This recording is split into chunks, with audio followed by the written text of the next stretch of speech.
Assalomu alaykum. Bugungi mavzumiz reptiliyalarning, ya'ni sudralib yuruvchilarning sistematikasi. Sudralib yuruvchilar sinfini 3 ta kenja sinfga bo'lib o'rganamiz. Lepidozavrlar, arxozavrlar va anasidalar kenja sinflari. Bu kenja sinflar ham o'z navbatida turkumlarga bo'lib o'rganiladi. Tumshuqboshlilar, tangachalilar, toshbaqalar va timsohlar turkumlariga bo'lib o'rganamiz. Tumshuqboshlilar turkumi vakili bu Gatteriya hisoblanib, Gatteriya relikt tur hisoblanadi. Gatteriyani Yangi Zelandiyada uchratish mumkin. Rangi qizg'ish ko'kimtir tusda bo'lib, uzunligi 50 sm-dan 75 sm-gacha borishi mumkin. Gatteriyani ko'zi yaxshi ko'rmaydi, faqatgina bu qorong'ulik bilan yorug'likni farq qilish xususiyatiga ega. Gatteriya o'zlari yashaydigan hududda 8 tadan 12 tagacha, ba'zan 15-17 tagacha tuxum qo'yib ko'payadi. Chuvalchanglar, shilliqurtlar, o'rgamchaklar va har xil hasharotlar bilan oziqlanadi. Gatteriya Jahon qizil kitobiga kiritilgan tur hisoblanadi. Tangachalilar turkumi. Tangachalilar turkumini ham ikkita kenja turkumga bo'lib o'rganamiz, ya'ni ilonlar va kaltakesaklar kenja turkumlari. Bu kenja turkumlar oilalarga bo'linadi, ya'ni kaltakesaklar kenja turkumi gekkonlar, agamalar, iguanalar, zaharchililar, haqiqiy kaltakesaklar va hokazo oilalariga bo'lib o'rganadi. Ilonlar turkumi esa ko'r ilonlar, bo'g'ma ilonlar, suv ilonlar, aspidlar, dengiz ilonlari, qora ilonlar oilalariga bo'lib o'rganiladi. Gekkonlar oilasi, Gekkonidae. O'zbekistonda bularning 8 ta turi uchrab, biz bularni cho'l, sahrolarda, tog'larda, hattoki odamlar yashaydigan eski binolarda ham uchratishgan. Bularning ko'zi tunda ko'rishga moslashgan. Gekkonlar, qo'ng'izlar, pashshalar, kana, chivin, chirtka, chumoli kabi hasharotlar bilan oziqlanadigan sudralib yuruvchilar hisoblanadi. Agamidae, ya'ni agamalar oilasi. Bularni biz Afrika, Osiyo, Avstraliyaning cho'l va sahrolarida uchratishgan. Ayrim turlari tog' hududlarida, tropik o'rmonlarda ham uchraydi. Bular kunduzi faol bo'lib, tunda esa yashirinib yotadigan organizmlar hisoblanadi. Hasharotlar bilan oziqlanadi. O'zbekistonda agamalarning 12 ta turi uchraydi. Shulardan cho'l agamasi, Turkiston agamasi, qizilquloqlarni misol keltirish mumkin. Igonidae, ya'ni iguanalar oilasi. Bularni ham tog', o'rmon, dasht, sahrolarda uchratish mumkin. Ba'zi turlarni esa dengizlarda ham uchratish mumkin. Bular ham kaltakesaklarga o'xshab hasharotlar bilan oziqlanadigan oila hisoblanadi. Ba'zilari esa o'simliklar bilan ham oziqlanadi. Iguanalarni ba'zi mahalliy aholi go'shti va tuxumi uchun iste'mol qiladi. Urchiqsimonlar oilasi. Bular urchiqsimonlarning gavdasi duksimon, cho'zinchoq shaklga ega bo'lganligi sababli bularga urchiqsimonlar deb nom berilgan. O'zbekistonning barcha tekisliklarida, tog'oldi, cho'l, dasht hududlarida bularni uchratish. Shilliqurtlar, mingoyoqlar bilan oziqlanib, qishloq xo'jaligiga foyda keltiradigan oila vakillari hisoblanadi. Zaharchililar. Zaharchililar kaltakesaklar kenja turkumi orasida birdan-bir zaharli guruh hisoblanadi. Zaharchililarni Shimoliy Amerikaning janubiy-g'arbida uchratish. Bulardan o'sha zahartish Meksikada va Iskorpion Kalimantan orolida uchraydi. Zaharchililarning ikkita turi ham xalqaro qizil kitobga kiritilgan. Ichkimarlar oilasi. O'rta Osiyo cho'llarida uchraydigan bo'z ichkimarni misol keltirish mumkin. Uning uzunligi 160 sm-ga kelib, har xil hasharotlar, mayda sudralib yuruvchilar bilan oziqlanadi. Komomodo ichkimar. Uzunligi 3,5 metrgacha, og'irligi esa 150 kilogrammgacha borishi Indoneziyada Komodo va Flores orollarida yashaydi. Komodo echkilari ko'pincha daraxtlarda yashaydi. Ularning o'sha zaharli komodo ajdari ulkan o'ljani tuta olish xususiyatiga ega. Komodo ajdari bugungi kunda yer yuzida yashovchi eng katta kesak bo'lib, uning og'irligi 10 futgacha, uzunligi esa 3 metrgacha borishi 10 funtdan 150 funtgacha, ya'ni bu 68 kilogrammgacha, undan ham oshiq. Haqiqiy kaltakesaklar, ya'ni asl kaltakesaklar mayda va o'rtacha kattalikdagi organizmlar, dumi uzun, tikiluvchan, son teshiklari bor. Har xil hasharotlar ularning lichinkalari bilan oziqlanadi. Ular Yevrosiyoda keng tarqalgan yashil kaltakesaklarning tez va ildam bu oila vakillari sifatida ko'rsatish mumkin. Ildam kaltakesaklar kaltakesaklar oilasining turi hisoblanadi. Eron, Shimoliy G'arbiy Kavkaz, Rossiyaning janubi hamda O'rta Osiyoda tarqalgan tur hisoblanadi. Jinslar oilasi. Jinslar ko'rinishi turli-tuman bo'lib, ba'zilari kaltakesaklarga o'xshaydi. Oyoqlari yaxshi rivojlangan. Ayrimlari esa ko'zinchoq, oyoqlari yaxshi taraqqiy etmagan, barmoqlari ikkita yoki bitta bo'ladi. Xameleonlar. Bular tovlanuvchan xameleon misolida o'rganish mumkin.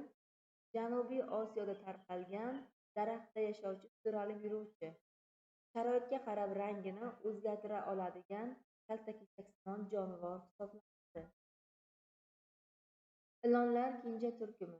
Ilonlarning gavdasi silindr shaklda bo'lib, deyarli qismlarga bo'linmaydi. O'rmalab yurishga, katta-katta g'animlarni butunlay yutishga moslashgan. Bularning oyoqlari, oyoq kamarlari, tush suyagi yo'qolib ketgan. Faqat bug'ma ilonda va ko'r ilonda chanoq kamari qoldiqlari saqlanib qolgan. Ilonlarning barcha turlari umurtqalarda harakatchan qovurg'alari bo'ladi va bu qovurg'alar qorin qalqoniga aylanib taqalib turadi. Qorin qalqonida terosti muskulining faoliyati tufayli harakatga kelib, ilonlar o'sha o'rmalashga yordam beradi. Zaharli ilonlar va ularning zahar tishlarining tuzilishi. Bu zaharli ilonlarda jag' apparatining suyaklari, ya'ni tanglay, qanotsimon va tangachasimon suyaklar o'zaro harakatchan qo'shilgan bo'ladi.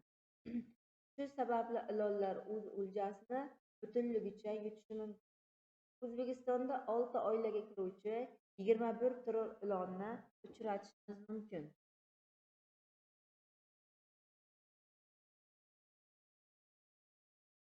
Ko'r ilonlar oilasi. O'zbekistonning tog' mintaqasida yomg'ir chuvalchangiga o'xshash chuvalchangsimon ilonlar, ko'r ilonlar uchraydi. Ularni bog'larda, tokzorlarda ham uchratishimiz mumkin. Ko'r ilonlar yer ostida hayot kechirishga moslashgan va ko'zlari murtak holda teri ostida yashiringan bo'ladi. Og'zi juda ham kichkina.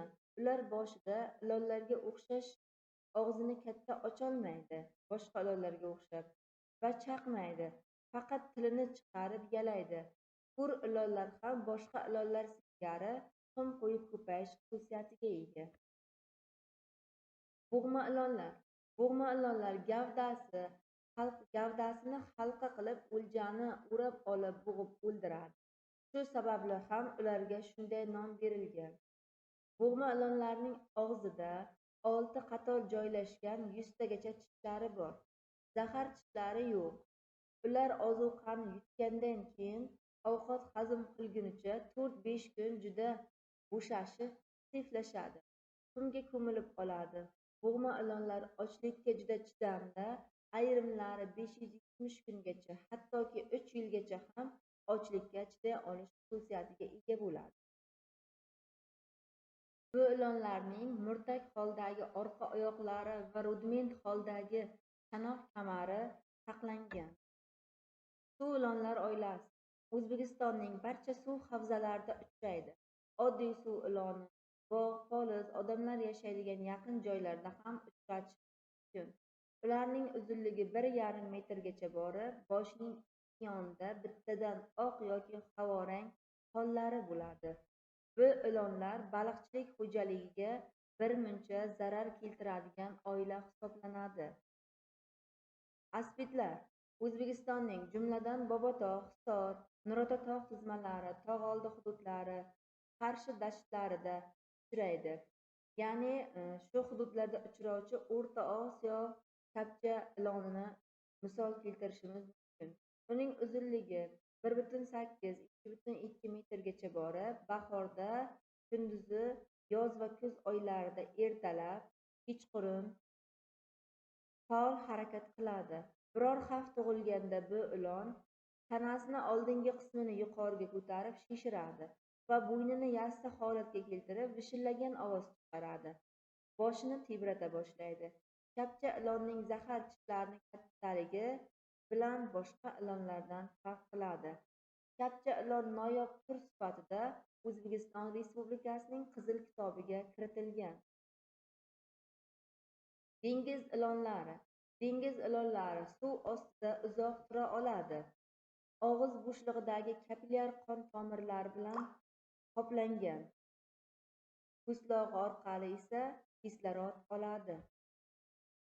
Qora ilonlar O'zbekistonda tarqalgan chul qora iloni, Amerika shinqiroq iloni, O'rta Osiyoda keng tarqalgan oddiy qalqon iloni, O'rta Osiyoda hamda Kavkazda tarqalgan kurvor ilonni, O'rta Osiyoning janubida va Afrikada yashaydigan qum charx ilonlarini bu oila vakillari sifatida keltirish mumkin. Arxozavrlar kenja sinf Arxozavrlar kenja sinfiga timsohlar turkumini kiritish. Bularning gavdasi shoh qalqon bilan qoplangan. Bosh skeletida sutemizuvchilarnikiga o'xshash yaxshi taraqqiy etgan ikkilamchi suyak tayi bor. Tishlari maxsus kasakchalarda, alveolalarda joylashgan bo'ladi. Suvda yashashga moslashgan belgilariga oyoqlaridagi barmoqlar oralig'idagi pardalarni, suvga sho'ng'iganda esa quloq va burun teshiklariga suv kirmasligi uchun teri qopqoqlari, ya'ni klapanlari borligini, burun teshiklari va ko'zlari boshining ustidagi bo'rtmachalarda joylashganligini, og'iz bo'shlig'ining orqa tomonida halqum teshigi oldiga o'rnashgan maxsus tanglay pardasi borligi, burun teshigini berkita olishi. Suvda hayvon faqat burun teshiklari suvdan chiqarib, suv ichida og'zini ochgan holda nafas olishi timsohlarga xos belgilar hisoblanadi. Timsohlar boshqa sudralib yuruvchilardan farq qilib, yuragi 4 kamerali bo'ladi. Bularning qon aylanish sistemasiga e'tibor beradigan bo'lsak, qon yurakdan chiqqandan arterial va venöz aralashib, tanasiga aralash qon boradi. Timsohlar turkumini, ya'ni krokodillar turkumini 3 oilaga bo'lib o'rganamiz. Alligatorlar oilasi, haqiqiy timsohlar oilasi va gaviallar oilasiga bo'lib o'rganish. Timsohlarning barcha turlari Jahon Qizil kitobiga kiritilgan bo'ladi. Alligatorlar oilasi. Alligatorlar oilasida 4 ta urug'i, 8 ta turi bor. Bularga tipik vakil qilib Xitoy alligatorini va timsoh kaymani misol qilib olishimiz mumkin. Xitoy alligatori Xitoyda yashaydi. Missisipi alligatori esa AQSh janubiy sharqiy qismida tarqalgan hisoblanadi. Haqiqiy timsohlar oilasi. Bu oilaning 14 turi bo'lib, bulardan Nil timsohi tipik vakil hisoblanadi. Uning uzunligi 8–10 metrgacha borishi mumkin. Haqiqiy timsohlar Afrika, Janubiy Osiyo, Shimoliy Avstraliya va tropik Amerikada yashaydi. Dengiz timsohlari asosan Avstraliyaning shimoliy qismida yashab, haqiqiy timsohlarning uzunligi 2 metrdan 6–7 metrgacha borishi mumkin. Gaviallar oilasi. Bu oilaga bitta gavial turk kiradi. Gavial uzun tumshug'i, rosturumi borligi bilan xarakterlanadi. Uchi to'mtoqroq, ayniqsa erkaklarida. Uzunligi 6 metrgacha boradi. Buni Hindistonda, Berma daryolarida uchratish mumkin. Anapsidalar. Anapsida kenja sinfi. Toshbaqalar turkumi. 4 ta kenja turkumga bo'lib o'rganamiz. Yashirin bo'yinli toshbaqalar kenja turkumi. Dengiz toshbaqalari kenja turkumi. Yumshoq terili toshbaqalar kenja turkumi. Yon bo'yinli toshbaqalar kenja turkumi. Bu turkumning o'ziga xos belgilariga ularning tanasi suyak muguz yoki suyak teri sovut qalqon bilan qoplanganligidadir. Sovut orqa karapaks va qorin plastron qalqondan iborat. Ustki qismi karapaks suyak plastinkadan hosil bo'lgan va unda qovurg'alar hamda umurtqa pog'onasi birlashib ketgan bo'ladi. Pastki qismi plastron esa 4 juft suyak plastinkalardan iborat. Unga go'sht suyagi va umrov suyaklari birlashib ketgan bo'ladi. Plastron va karapaks pay yoki suyak tutqich bilan bog'langan. Yelka kamari ikkita suyakdan, ya'ni kurak va karakoiddan iborat bo'ladi. Yashirin bo'yinli toshbaqalar. Yashirin bo'yinli toshbaqalar kenja turkumi. Boshini kosa ichiga tortib oladi va bo'yin qismi vertikal tekislikda S harfiga o'xshashligi bilan xarakterlanadi. Ularni Avstraliyadan tashqari hamma yerda, kichik suvlarda, quruqlikda uchratish mumkin. Bu kenja turkumning 150 turi va 6 ta oilasi bor. Quruqlikda yashaydigan toshbaqalar oilasiga O'rta Osiyo cho'l toshbaqasi, Kavkaz toshbaqasi, Galapagos orolida yashaydigan fil toshbaqalarini kiritishimiz mumkin. Dengiz toshbaqalari kenja turkumi. Dengiz toshbaqalari kenja turkumining bitta oilasi va 6-7 ta turi bo'lib, ular tropik va subtropik dengizlarda tarqalgan. Dengiz toshbaqalarining bo'yni qisqa, oyoqlari kurak shaklida. Oldingi oyoqlari orqa oyoqlariga nisbatan ancha uzun, gavdasi biroz yapaloqlashgan. Bosh va oyoqlari hamda bo'ynining ko'p qismi quruqlik toshbaqalarining qalqon ichiga tortib kirmaydi. Suyri shakldagi kosasi muguz qalqon bilan qoplangan bo'lib, 80 santimetrdan 1,5 metrgacha, og'irligi 600 kilogrammgacha borishi mumkin. Ular butun hayotini suvda o'tkazadigan toshbaqalar hisoblanadi. Yumshoq terili toshbaqalar kenja turkumi. Bu kenja turkumning ikkita oilasi, 8 ta avlodi va 25 ta turi bor. Ularni Janubiy Osiyoda, Afrikada, Shimoliy Amerika, Yangi Gvineyada uchratish. Kichik suvlarda ham yashaydi. Yumshoq terili toshbaqalar kosasining ustki qalqoni to'garak yoki oval shaklda, kosaning usti hech qanday shoh qalqonsimon modda bo'lmasligi, ya'ni yumshoq teri ustida hech qanday shoh qalqonning bo'lmasligi sababli yumshoq terili toshbaqalar degan nom berilgan. Tumshug'i qartumchaga o'xshash, so'zinchoq va harakatchan bo'ladi. Yumshoq terili toshbaqalar suvda yashaganligi uchun quloq teshiklarining usti teri bilan qoplangan va barmoqlarining orasida suz teri pardasi rivojlangan bo'ladi. Yon bo'yinli toshbaqalar kenja turkumi. Bu kenja turkumi vakillari boshi va bo'ynini gorizontal tekislikda, ya'ni yon tomonga burib, plastron bilan karapaks orasidagi bo'shliqqa joylashtiradi.